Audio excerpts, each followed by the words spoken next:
నేటి ధ్యానవాక్యము ఆదికాండము 49 అధ్యాయము 31 వచనము. అక్కడనే వారు అబ్రహామును అతని భార్య అయిన సారాను పాతిపెట్టిరి. అక్కడనే ఇస్సాకును అతని భార్య అయిన రిబకాను పాతిపెట్టిరి. అక్కడనే నేను లేయాను పాతిపెట్టి తిని. ఈ మాటలు యాకోబు గారు చెప్తున్నారు. ఇంతవరకు మనము లేయా జీవితంలో ఏం జరిగిందో తెలుసుకున్నాము. మరి ఆమె జీవితం ద్వారా మనం ఎలాంటి పాఠాలు నేర్చుకోవాలో తెలుసుకుందాం. మొత్తానికి ఆమె 6 కుమారులు, ఒక కుమార్తెకు తల్లిగా అయ్యింది. అందులో యూదా కుమారులు క్రీస్తు వంశంలో ఉన్నారు. ఇక్కడ మనం చదువుకున్న వాక్య భాగంలో యాకోబు గారు అంటారు, నేను నా స్వజనుల యొద్దకు చేర్చబడుచున్నాను. అబ్రహాము అతని భార్య అయిన సారాను పాతిపెట్టిన స్థలం, అలాగే ఇస్సాకును అతని భార్య అయిన రిబ్కాను పాతిపెట్టిన స్థలంలో నేను లేయాను పాతిపెట్టాను. అక్కడనే మీరు నన్ను పాతిపెట్టండి అని అంటారు. భర్త పూర్వీకుల స్థలంలో, గౌరవప్రదమైన స్థలంలో ఈమె ఖననం చేయబడింది. ఆమె పిల్లలు ఇశ్రాయేలీల తెగలకు నాయకత్వం వహించారు. లేయాలాగా మీరు కూడా మీ భర్త మిమ్మల్ని ప్రేమించడం లేదు అని అనుకుంటున్నారా? అసహ్యంగా చూస్తున్నాడా? నీకు తగిన విలువను ఇవ్వడం లేదా? లేక నువ్వే అతని ప్రేమ కోసం తప్పించిపోతున్నావా? ఎందుకు అంత తపన అవసరం లేదు. అందరికంటే ఎక్కువగా ప్రేమించే దేవుడిని కలిగి ఉన్నావు నువ్వు. ఆయన ప్రేమ ముందు ఈ చిన్న చూపులన్నీ లెక్కలోనివి కావు. లేయా 3వ కుమారుడి వరకు భర్త ప్రేమను చాలా ఆశించింది. కానీ ఆమె తెలుసుకుంది భర్త ప్రేమ కన్నా దేవుణ్ణి స్తుతించడమే చాలా విలువైనది అని. లేయాలాగే మనం కూడా స్తుతించడం నేర్చుకోవాలి. అప్పుడు దేవుడు నీ స్తుతుల ద్వారా నిన్ను హెచ్చిస్తాడు. అప్పుడు నీలో ఉన్న ప్రతి బాధ, ప్రతి మానసిక క్షోభ పటాపంచలైపోతుంది. అన్నిటికన్నా ముఖ్యంగా ఉన్నదానితోనే సంతృప్తి పడడం నేర్చుకోవాలి.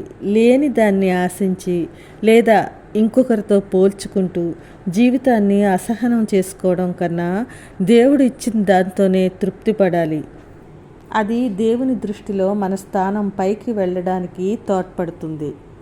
అలాగే మనకున్న లోపాలు, మనకున్న అసంపూర్ణతలు తలుచుకుంటూ వాటి వల్ల వచ్చే బాధలే ఎక్కువ. కాబట్టి జీవితంలో వచ్చే మనస్తాపాన్ని ఎదుర్కోవడానికి, అలాగే అలాంటి బాధాకర పరిస్థితుల్లో ఆనందాన్ని ఎలా పొందాలో మనం లేయా ద్వారా నేర్చుకోవచ్చు. నీ మీద ఉన్న దేవుని ప్రణాళికలను, దేవుని ఉద్దేశాలను, వాటి మీదనే నువ్వు దృష్టి పెట్టాలి. కానీ ఎంతసేపు ఇతరుల దగ్గర ఏదో పొందాలని, వాళ్ళు నన్ను గౌరవించాలని ఆశిస్తే అది మరింత బాధాకరం అవుతుంది. నిన్ను ఎప్పుడు అపురూపంగా చూసే దేవుణ్ణి స్తుతించడము నేర్చుకోవాలి. అసలు అందంగా లేకపోవడం అనేది మనం చేసిన తప్పే కాదు. బాహ్య సౌందర్యం కన్నా అంతరంగ సౌందర్యము చాలా గొప్పది కదా. అలాంటి అంతరంగ సౌందర్యం కలిగి ఉంది లేయా. అందుకే తన భర్త తన్ను ప్రేమించకపోవడం, తనకన్నా ఇంకో స్త్రీని అధికంగా ప్రేమించడం ఏ స్త్రీకైనా రంపపు కోతగానే ఉంటుంది. కానీ దేవుడు ఆమె బాధను చూశాడు. ఆమె భర్తచే ప్రేమించబడకపోవడం చూసి ఆమె గర్భాన్ని తెరుస్తారు, కుమారులు కుమార్తెను ఇస్తారు. ఈ ఇహలోకంలో ఉన్న మనుషుల ప్రేమ కన్నా దేవుని ప్రేమ ఎంత గొప్పదో లేయాలాగా మనం కూడా తెలుసుకోవాలి. యేసుక్రీస్తు వారు ఏ తెగ నుండి వచ్చారు? యూదా గోత్రపు కొదమ సింహం, యూదా తెగ నుండే వచ్చారు. లేయా ప్రభువును స్తుతించాలనే నిర్ణయం ద్వారా వచ్చిన కుమారుడు.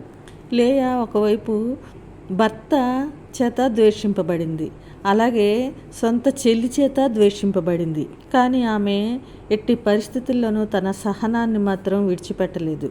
ప్రతి పరిస్థితుల్లోనూ ఆమె దేవుని వైపే చూడటం మొదలుపెట్టింది. ఎలాంటి కష్ట పరిస్థితుల్లో ఉన్నా దేవుణ్ణి స్తుతించడము నేర్చుకుంది. అలాగే మనం కూడా ఎలాంటి పరిస్థితుల్లో ఉన్నా చూసే దేవుణ్ణి, వినే దేవుణ్ణి, నిరంతరము మనల్ని కనిపెట్టే దేవుణ్ణి స్తుతించడము నేర్చుకుందాం. చూసారా, భర్త చేత ఎంతగా ద్వేషింపబడిన చివరికి యాకోబు ఆమెనే భార్యగా గుర్తించాడు అని మనకి తెలుస్తుంది. ఎందుకు అంటే ఆయన ఆమె ప్రక్కనే ఖననం చేయాలని కోరాడు. కాబట్టి ఎవరి చేత ద్వేషింపబడినా కృంగిపోవలసిన అవసరం లేదు.